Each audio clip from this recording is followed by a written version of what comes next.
ਹਾਜ਼ਰੀਨ ਮੁਅੱਜ਼ਜ਼, ਸਾਡੇ master cadre ਦੇ online ਲੈਕਚਰਾਂ ਦੀ ਸ਼੍ਰੰਖਲਾ ਦੇ ਵਿੱਚ ਅਸੀਂ ਜਿਹੜਾ ਹੈਗਾ ਉਹ ਪੰਜਾਬੀ ਸਾਹਿਤ ਦੇ ਇਤਿਹਾਸ ਦੇ ਸੰਦਰਭ ਦੇ ਵਿੱਚ ਅੱਜ ਕੋਈ 20-25 ਕੁਐਸਚਨ ਜਿਹੜੇ ਹੈਗੇ ਨੇ, ਸਵਾਲ ਹੈਗੇ ਨੇ, ਉਹਨਾਂ ਦੇ ਇੱਕ PPT ਬਣਾ ਕੇ ਉਹਨਾਂ ਦੇ ਆਨਸਰ ਤੁਹਾਨੂੰ ਦੱਸਾਂਗੇ। ਕਿਉਂਕਿ ਥਿਓਰੈਟੀਕਲ ਸੰਦਰਭ ਦੇ ਵਿੱਚ ਜਿਹੜੇ ਲੈਕਚਰ ਪਹਿਲਾਂ ਵਿਖਿਆਨ ਆਪਾਂ ਕੀਤੇ ਹੈਗੇ ਨੇ, ਤੋ ਸਮਾਂ ਜਿਹੜਾ ਹੈਗਾ ਪੇਪਰ ਦਾ ਉਹ ਸਾਨੂੰ ਸਭ ਪੇਪਰ ਦੇ ਅਕੋਰਡਿੰਗ ਇਹੋ ਜਿਹੇ ਸਵਾਲ ਉਹਦੇ 'ਚ ਹੱਲ ਕਰਨੇ ਪੈਂਦੇ ਨੇ। ਇਹਨਾਂ ਨੂੰ ਥੋੜ੍ਹਾ ਜਿਹਾ ਸਮਝਣ ਦੀ ਜ਼ਰੂਰਤ ਹੁੰਦੀ ਹੈ।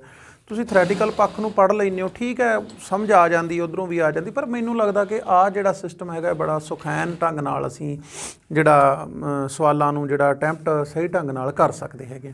ਤੋ ਇਹਦੇ ਵਿੱਚ ਅਸੀਂ ਅੱਜ ਯਤਨ ਕਰਾਂਗੇ ਕੋਈ 20-25 ਸਵਾਲ ਜਿਹੜੇ ਪੰਜਾਬੀ ਸਾਹਿਤ ਦਾ ਇਤਿਹਾਸਕਾਰੀ ਨਾਲ ਸੰਬੰਧਿਤ ਨੇ, ਖੋਜ ਨਾਲ ਸੰਬੰਧਿਤ ਨੇ, ਉਸ ਦੇ ਪੰਜਾਬੀ ਸਾਹਿਤ ਦੀ ਪ੍ਰਿਸ਼ਠ ਭੂਮੀ ਦੇ ਨਾਲ ਜਿਨ੍ਹਾਂ ਦਾ ਵਾਸਤਾ ਹੈਗਾ, ਉਸ ਸੰਦਰਭ ਦੇ ਵਿੱਚ ਅੱਜ ਅਸੀਂ ਚਰਚਾ ਕਰਨ ਦਾ ਯਤਨ ਕਰਾਂਗੇ ਅਤੇ ਸੁਖੈਨ ਤਰੀਕੇ ਦੇ ਨਾਲ ਤੁਸੀਂ ਉਹਨਾਂ ਨੂੰ ਕਿਵੇਂ ਹੱਲ ਕਰਨਾ ਹੈ।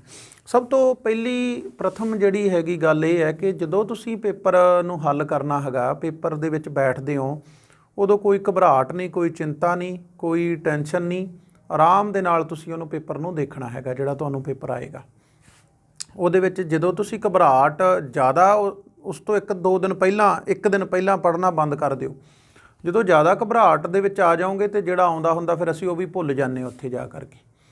ਤੋ ਦੂਜੀ ਗੱਲ ਇਹ ਜਿਹੜੀ ਬੜੀ ਅਹਿਮ ਹੈ, ਮੈਂ ਅਕਸਰ ਹੀ ਇਹ ਕਹਿੰਦਾ ਹੁੰਦਾ ਹੈ ਕਿ ਜਿੱਥੇ ਨੈਗੇਟਿਵ ਮਾਰਕਿੰਗ ਹੁੰਦੀ ਹੈਗੀ ਆ, ਨਕਾਰਾਤਮਕ ਜਿਹੜੀ ਹਿੰਦੀ ਮਾਰਕਿੰਗ ਹੁੰਦੀ ਆ, ਉੱਥੇ ਤੁਸੀਂ ਉਹੀ ਸਵਾਲ ਨੂੰ ਹੱਲ ਕਰਨਾ ਹੈਗਾ ਜਿਹੜਾ ਤੁਹਾਨੂੰ ਕਲੀਅਰ ਪਤਾ ਹੈ।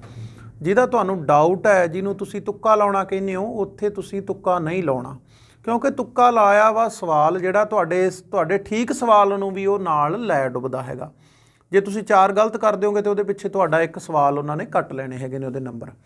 ਤੋ ਇਸ ਚੀਜ਼ ਦਾ ਖਾਸ ਧਿਆਨ ਰੱਖਣਾ ਚਾਹੀਦਾ। ਉਹ ਨੈਗੇਟਿਵ ਮਾਰਕਿੰਗ ਵਾਲੇ ਦੇ ਵਿੱਚ, ਵੈਸੇ ਨਹੀਂ, ਨੈਗੇਟਿਵ ਮਾਰਕਿੰਗ ਜਿੱਥੇ ਉਹਨਾਂ ਦਾ ਸਪੈਸ਼ਲ ਲਿਖਿਆ ਹੁੰਦਾ ਕਿ ਨੈਗੇਟਿਵ ਮਾਰਕਿੰਗ ਇੱਥੇ ਹੋਊਗੀ।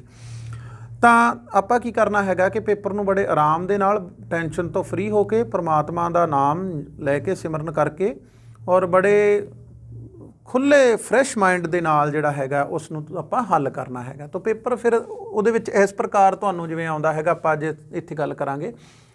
ਤੋ ਸਾਨੂੰ ਇਵੇਂ ਦਾ ਉੱਥੇ ਕੁਐਸਚਨ ਆਉਂਦਾ ਹੈਗਾ ਕਿ ਜੀ ਸਾਹਿਤ ਇਤਿਹਾਸ ਕੀ ਹੈ, ਹਿਸਟਰੀ ਆਫ ਲਿਟਰੇਚਰ ਕੀ ਹੈ, ਉਹ ਪੁੱਛਦਾ ਹੈਗਾ ਕਿ ਸਾਹਿਤ ਦਾ ਇਤਿਹਾਸ ਕੀ ਹੈ। ਇਹਦੇ 'ਚ 4 ਆਪਸ਼ਨਾਂ ਨੇ ਸਾਡੇ ਕੋਲ ਇੱਥੇ। ਉਹ ਕਹਿੰਦਾ ਕਿ ਤੱਥਾਂ ਦਾ ਕਾਲਕ੍ਰਮ ਹੈ, ਉਸ ਤੋਂ ਬਾਅਦ ਦੇ ਵਿੱਚ ਤੱਥਾਂ ਦੀ ਵਿਆਖਿਆ ਹੈ, ਤੱਥਾਂ ਦਾ ਸੰਕਲਨ ਹੈ, ਜਾਂ ਉਹ ਕਹਿੰਦਾ ਵੀ ਸਾਰਾ ਕੁਝ ਹੀ ਹੈ। ਇਹਦੇ ਵਿੱਚ ਕੀ ਹੈਗਾ ਹੈ, ਇਹਦੇ 'ਚ ਸਾਡਾ ਜਿਹੜੀ ਆਨਸਰ ਆਊਗਾ ਨਾ ਸਾਡਾ, ਉਹ ਸਾਡਾ ਉੱਤਰ ਆਊਗਾ ਜੀ D, ਕਿਉਂਕਿ ਤੱਥਾਂ ਦਾ, ਸਾਹਿਤਕ ਤੱਥਾਂ ਦਾ ਇੱਕ ਸੀਕੁਐਂਸ ਵੀ ਹੈਗੀ ਹੈ, ਉਦੋਂ ਬਾਅਦ ਦੇ ਵਿੱਚ ਉਹਨਾਂ ਨੂੰ ਐਕਸਪਲੇਨ ਵੀ ਕੀਤਾ ਜਾਂਦਾ ਹੈਗਾ, ਉਸ ਤੋਂ ਬਾਅਦ ਦੇ ਵਿੱਚ ਉਹਨਾਂ ਨੂੰ ਇਕੱਠਾ ਵੀ ਕੀਤਾ ਜਾਂਦਾ, ਕਿਉਂਕਿ ਇਕੱਠੇ ਕਰਦੇ ਆ ਫਿਰ ਉਹਨਾਂ ਨੂੰ ਵਿਆਖਿਆਤ ਕੀਤਾ ਜਾਂਦਾ ਹੈ ਔਰ ਉਹਨਾਂ ਦੀ ਜਿਹੜੀ ਇੱਕ ਸੀਕੁਐਂਸ ਲਗਾਈ ਜਾਂਦੀ ਹੈਗੀ ਹੈ। ਤੋ ਇਸ ਪ੍ਰਕਾਰ ਇਹਦਾ ਜਿਹੜਾ ਆਨਸਰ ਆਊਗਾ ਉਹ ਆਊਗਾ ਜੀ ਉਪਰੋਕਤ ਸਾਰਾ ਕੁਝ। ਇਹਦਾ ਆਨਸਰ ਇੱਥੇ ਹੋਊਗਾ। ਇਸ ਪ੍ਰਕਾਰ ਤੁਸੀਂ ਆਰਾਮ ਨਾਲ ਪੜ੍ਹ ਕੇ, ਕੋਈ ਕਾਹਲੀ ਨਹੀਂ। ਸਟੂਡੈਂਟਸ ਕੀ ਕਰਦੇ ਹੁੰਦੇ ਨੇ ਕਿ ਠਾਹ ਸੋਟਾ ਮਾਰਦੇ ਨੇ, ਕਈ ਵਾਰ ਰਲਦੀ ਮਿਲਦੀ ਗੱਲ ਹੁੰਦੀ ਹੈਗੀ ਆ, ਉੱਤੋਂ ਤੁਸੀਂ ਭੁਲੇਖਾ ਖਾ ਜਾਂਦੇ ਹੋ ਔਰ ਠਾਹ ਸੋਟਾ ਮਾਰਦੇ ਹੋ। ਉਹਦੇ ਵਿੱਚ ਪਤਾ ਕੀ ਹੁੰਦਾ ਹੈਗਾ ਕਿ ਗਲਤ ਹੋ ਜਾਂਦਾ ਹੈ। ਅਸੀਂ ਵੀ ਅਕਸਰ ਇਸ ਚੀਜ਼ ਦਾ ਪਹਿਲਾਂ ਸ਼ਿਕਾਰ ਰਹੇ ਹੈਗੇ ਹਾਂ। ਤੋ ਇਸ ਕਰਕੇ ਕੋਈ ਕਾਹਲੀ ਨਹੀਂ ਕਰਨੀ। ਤੁਸੀਂ ਅੱਧਾ ਮਿੰਟ ਇੱਕ ਸਵਾਲ 'ਤੇ ਲਗਾਓ, ਆਰਾਮ ਨਾਲ ਉਹਨੂੰ ਪੜ੍ਹੋ, ਪੜ੍ਹ ਕੇ ਉਦੋਂ ਬਾਅਦ 'ਚ ਉਹਦਾ ਆਨਸਰ ਦਿਓ। ਤੋ ਨੈਕਸਟ ਸਾਡੇ ਕੋਲ ਹੈਗਾ ਪੰਜਾਬੀ ਸਾਹਿਤ ਇਤਿਹਾਸਕਾਰੀ ਦਾ ਮੁੱਢਲਾ ਲਿਖਾਰੀ ਕੌਣ ਹੈ। ਇਹ ਪੁੱਛਦੇ ਨੇ ਕਿ ਜੀ ਪਹਿਲਾ ਲਿਖਾਰੀ ਕੌਣ ਹੈ। ਹੁਣ ਇੱਥੇ ਤੁਸੀਂ ਦੇਖੋ, ਇੱਥੇ ਸਾਡੇ ਕੋਲ ਜਿਹੜੇ ਹੈਗੇ ਨੇ 3 ਬੰਦੇ, ਸੁਰਿੰਦਰ ਸਿੰਘ ਕੋਹਲੀ ਨੇ ਬਾਅਦ ਦੇ ਵਿੱਚ ਲਿਖਿਆ ਹੈਗਾ। ਸੁਰਿੰਦਰ ਸਿੰਘ ਕੋਹਲੀ ਦਾ ਇਹਦੇ ਨਾਲ ਲੈਣ ਦੇਣ ਕੋਈ ਨਹੀਂ। ਮੰਨ ਕੇ ਚੱਲੋ ਕਿ ਤੁਹਾਨੂੰ 3 ਬੰਦਿਆਂ ਦੇ ਵਿਚਕਾਰ ਇੱਥੇ ਡਾਊਟ ਹੈ, 3 ਬੰਦੇ ਨੇ। ਤੋ 3 ਬੰਦਿਆਂ ਦੇ ਵਿੱਚੋਂ ਜਿਹੜਾ ਹੈਗਾ ਡਾਕਟਰ ਮੋਹਨ ਸਿੰਘ ਦੀਵਾਨਾ ਜਿਹੜਾ ਹੈਗਾ ਹੈ, ਉਹ 1925 ਦੇ ਗੇੜ ਦੇ ਵਿੱਚ ਜਾ ਕਰਕੇ ਲਿਖਦਾ ਹੈਗਾ ਪੰਜਾਬੀ ਅਦਬ ਦੀ ਮੁਖਤਸਰ ਤਾਰੀਖ। ਮੌਲਾ ਬਖਸ਼ ਕੁਸ਼ਤਾ ਜਿਹੜਾ ਹੈਗਾ ਉਹ ਵੀ ਇਦੋਂ ਜਿਹੜਾ ਹੈਗਾ ਉਹਦਾ ਵੀ ਸਮਾਂ ਬਾਅਦ ਵਾਲਾ ਹੈਗਾ, ਉਹ ਥੋੜ੍ਹਾ ਜਿਹਾ ਪਹਿਲਾਂ ਵਾਲਾ। ਪਰ ਇੱਥੇ ਸਾਡਾ ਸਹੀ ਆਨਸਰ ਜਿਹੜਾ ਆਊਗਾ ਉਹ ਹੋਊਗਾ ਬਾਬਾ ਬੁੱਧ ਸਿੰਘ। ਇਹਨੇ ਕਰਮਵਾਰ 1913 ਦੇ ਵਿੱਚ ਜਿਹੜੀ ਸੀਗੀ ਇੱਥੋਂ ਸ਼ੁਰੂ ਕੀਤੀ ਹੈ ਹਿਸਟਰੀ ਆਫ ਪੰਜਾਬੀ ਲਿਟਰੇਚਰ ਨੂੰ ਲਿਖਣਾ। ਹੰਸ ਚੋਗ, ਕੋਇਲ ਕੂ, ਜਿਹੜੇ ਇਹਦੇ ਆਪਣੇ ਹੈਗੀਆਂ ਨੇ ਕਿਤਾਬਾਂ ਨੇ ਉਹਦੇ ਵਿੱਚ ਇਹਨਾਂ ਨੇ ਮੁੱਢਲੀ ਇਤਿਹਾਸਕਾਰੀ ਦਾ ਜਿਹੜਾ ਹੈਗਾ ਯਤਨ ਕੀਤਾ ਹੈ ਆਪਣਾ ਹਿਸਟਰੀ ਆਫ ਪੰਜਾਬੀ ਲਿਟਰੇਚਰ ਲਿਖਣ ਦਾ। ਤਾਂ ਇੱਥੇ ਸਾਡਾ ਜਿਹੜਾ ਆਨਸਰ ਹੋਊਗਾ ਉਹ ਬਾਬਾ ਬੁੱਧ ਸਿੰਘ ਹੋਊਗਾ। ਨੈਕਸਟ ਹੈ ਬੰਬੀਹਾ ਬੋਲ ਪੁਸਤਕ ਕਿਸ ਦੀ ਹੈ? ਤੋ ਇਹਦੇ ਵਿੱਚ 4 ਆਪਸ਼ਨਸ ਨੇ ਸਾਡੇ ਕੋਲ। ਹੁਣ ਇਹਦੇ ਵਿੱਚੋਂ ਅਸੀਂ ਕੀ ਕਰਨਾ ਹੈਗਾ, ਬੰਬੀਹਾ ਬੋਲ ਜਿਹੜੀ ਪੁਸਤਕ ਹੈਗੀ ਆ, ਸਾਡਾ ਸਹੀ ਆਨਸਰ ਆਊਗਾ ਜੀ ਬਾਬਾ ਬੁੱਧ ਸਿੰਘ ਦੀ। ਇਹ ਬਾਬਾ ਬੁੱਧ ਸਿੰਘ ਦੀ ਪੁਸਤਕ ਹੈ ਬੰਬੀਹਾ ਬੋਲ। ਇਹ ਹਿਸਟਰੀ ਆਫ ਪੰਜਾਬੀ ਲਿਟਰੇਚਰ ਨਾਲ ਸੰਬੰਧ ਰੱਖਦੀ ਹੈ। 3 ਕਿਤਾਬਾਂ ਦੀ ਸ਼੍ਰੰਖਲਾ ਉਹਨਾਂ ਦੀ, ਹੰਸ ਚੋਗ, ਕੋਇਲ ਕੂੰ ਤੇ ਬੰਬੀਹਾ ਬੋਲ। ਨੈਕਸਟ ਹੈ ਪੰਜਾਬੀ ਸਾਹਿਤ ਦਾ ਆਰੰਭ ਕਦੋਂ ਹੋਇਆ? ਹੁਣ ਇੱਥੇ ਵੀ ਸਾਡੇ ਕੋਲੇ 4 ਆਪਸ਼ਨਸ ਨੇ। ਬਾਬਾ ਫਰੀਦ ਦੇ ਸਮੇਂ ਤੋਂ ਹੋਇਆ ਹੈ, ਜਾਂ ਨਾਥਾਂ ਜੋਗੀਆਂ ਦੇ ਸਮੇਂ ਤੋਂ, ਜਾਂ ਗੁਰੂ ਨਾਨਕ ਦੇ ਸਮੇਂ ਤੋਂ, ਜਾਂ ਅਮੀਰ ਖੁਸਰੋ ਦੇ ਸਮੇਂ ਤੋਂ। ਹੁਣ ਅਕਸਰ ਹੀ ਇੱਥੇ ਤਿੰਨਾਂ ਦੇ ਵਿੱਚ ਜਿਹੜੇ ਸਟੂਡੈਂਟਸ ਨੇ ਉਹ ਡਾਊਟ ਲੱਗਦਾ ਹੈਗਾ ਉਹਨਾਂ ਨੂੰ ਕਿ ਬਾਬਾ ਫਰੀਦ ਤੋਂ ਮੰਨਿਆ ਜਾਵੇ ਕਿਉਂਕਿ ਉਹਨਾਂ ਨੇ ਸ਼ਲੋਕਾਂ ਦੀ ਰਚਨਾ ਕੀਤੀ ਹੈ, ਜਾਂ ਗੁਰੂ ਨਾਨਕ ਸਾਹਿਬ ਤੋਂ ਮੁੱਢ ਬੰਨਿਆ ਜਾਵੇ। ਪਰ ਅਸਲੀਅਤ ਜਿਹੜੀ ਹੈਗੀ ਆ ਉਹ ਹੈ ਨਾਥਾਂ ਜੋਗੀਆਂ ਦੇ ਸਮੇਂ ਤੋਂ। ਸਾਡਾ ਜਿਹੜਾ ਬੀ ਆਨਸਰ ਇੱਥੇ ਹੋਊਗਾ ਕਿ ਨਾਥਾਂ ਜੋਗੀਆਂ ਦੇ ਸਮੇਂ ਤੋਂ ਜਿਹੜਾ ਹੈਗਾ ਪੰਜਾਬੀ ਸਾਹਿਤ ਦਾ ਮੁੱਢ ਬੰਨਿਆ ਗਿਆ। ਡਾਕਟਰ ਮੋਹਨ ਸਿੰਘ ਦੀਵਾਨਾ ਦੇ ਅਨੁਸਾਰ 940 ਦਾ ਸਮਾਂ ਜਿਹੜਾ ਹੈਗਾ ਗੋਰਖਨਾਥ ਦਾ ਸਮਾਂ ਹੈ, ਔਰ ਇੱਥੋਂ ਜਿਹੜਾ ਮੁੱਢ ਬੰਨਿਆ ਗਿਆ ਹੈਗਾ ਗੋਰਖ ਉਪਨਿਸ਼ਦ ਤੋਂ ਲੈ ਕੇ ਚਰਪਟਨਾਥ, ਚੁਰੰਗੀਨਾਥ, ਗੋਰਖਨਾਥ ਤੋਂ ਮਛੰਦਰਨਾਥ ਤੋਂ, ਇਹਨਾਂ ਦੀਆਂ ਰਚਨਾਵਾਂ ਦੇ ਵਿੱਚ ਖਾਸ ਕਰਕੇ ਚਰਪਟਨਾਥ ਦੀ ਬਾਣੀ ਦੇ ਵਿੱਚ ਬੜਾ ਨਜ਼ਦੀਕ ਰਿਸ਼ਤਾ ਹੈਗਾ ਪੰਜਾਬੀ ਅਪਭ੍ਰੰਸ਼ ਦੇ ਨਾਲ। ਤੋ ਇਸ ਕਰਕੇ ਸਾਡਾ ਆਨਸਰ ਹੋਊਗਾ ਕਿ ਪੰਜਾਬੀ ਸਾਹਿਤ ਦਾ ਮੁੱਢ ਹੈ ਉਹ ਨਾਥਾਂ ਜੋਗੀਆਂ ਤੋਂ ਬੰਨਿਆ ਗਿਆ ਹੈਗਾ। ਨੈਕਸਟ ਹੈ ਕਿਹੜਾ ਕਿੱਸਾਕਾਰ ਗੁਰੂ ਨਾਨਕ ਕਾਲ ਦਾ ਨਹੀਂ?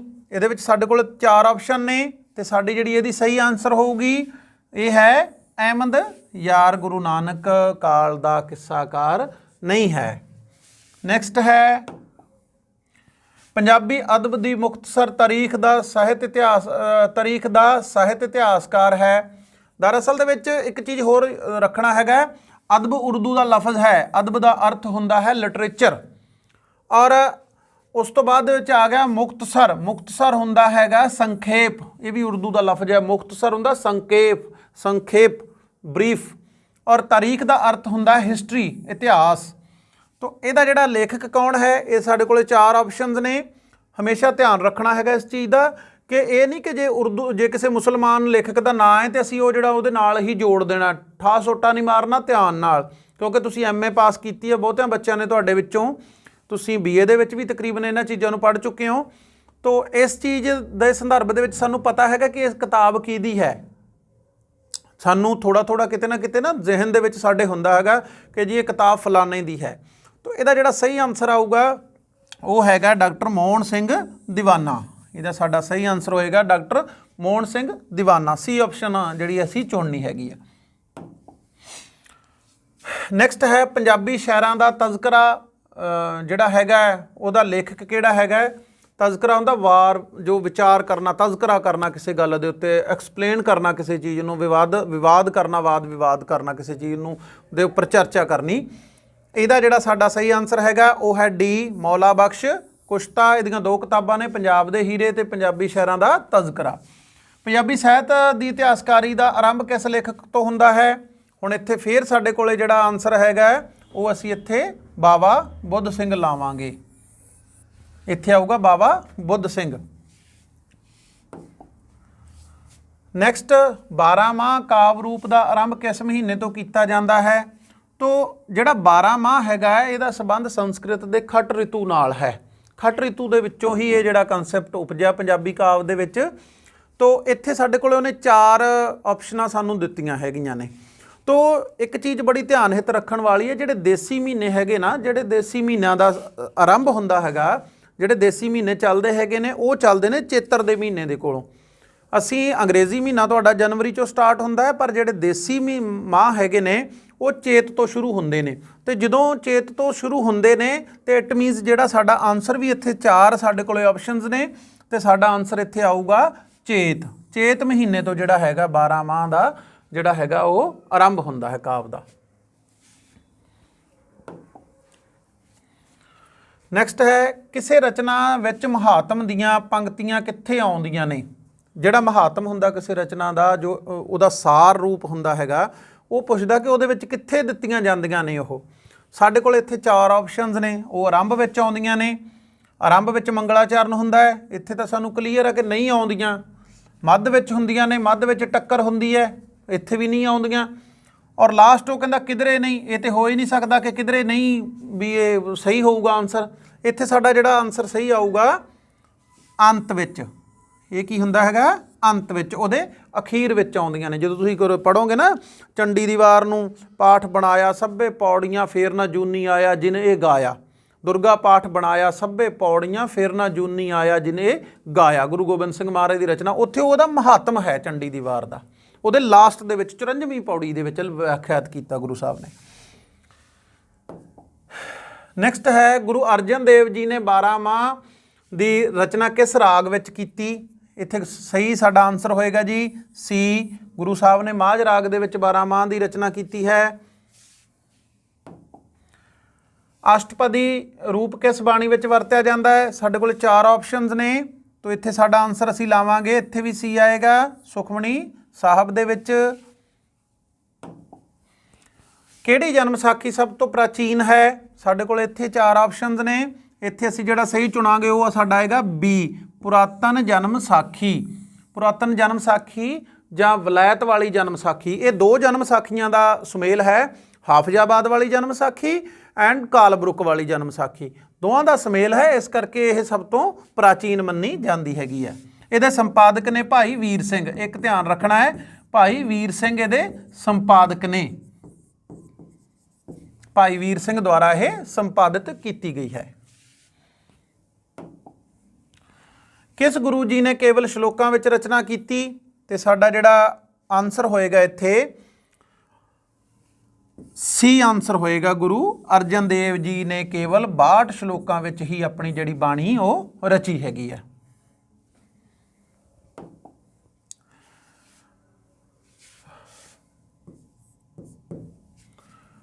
ਤਰਲੋਚਨ ਸਿੰਘ ਬੇਦੀ ਨੇ 13ਵੀਂ ਸਦੀ ਈਸਵੀ ਦੀ ਕਿਸ ਵਾਰਤਕ ਰਚਨਾ ਦਾ ਹਵਾਲਾ ਦਿੱਤਾ ਹੈ? ਇਹਦੇ ਵਿੱਚ ਸਾਡੇ ਕੋਲ 4 ਆਪਸ਼ਨਸ ਨੇ,